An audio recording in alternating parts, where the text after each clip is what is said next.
Fish won't smell bad while frying. After frying fish, a strong and not so pleasant smell can linger in the house. Here's my trick to get rid of the problem.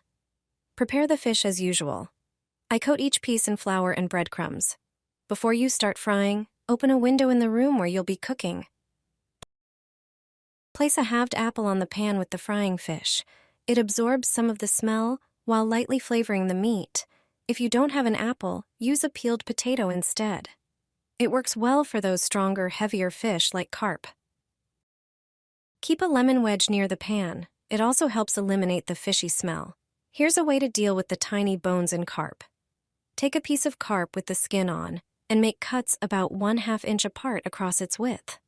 These cuts cause the bones to dissolve during frying. Follow my tips, and you'll handle the challenges of unpleasant smells and tiny bones. Cooking fish will be much easier now.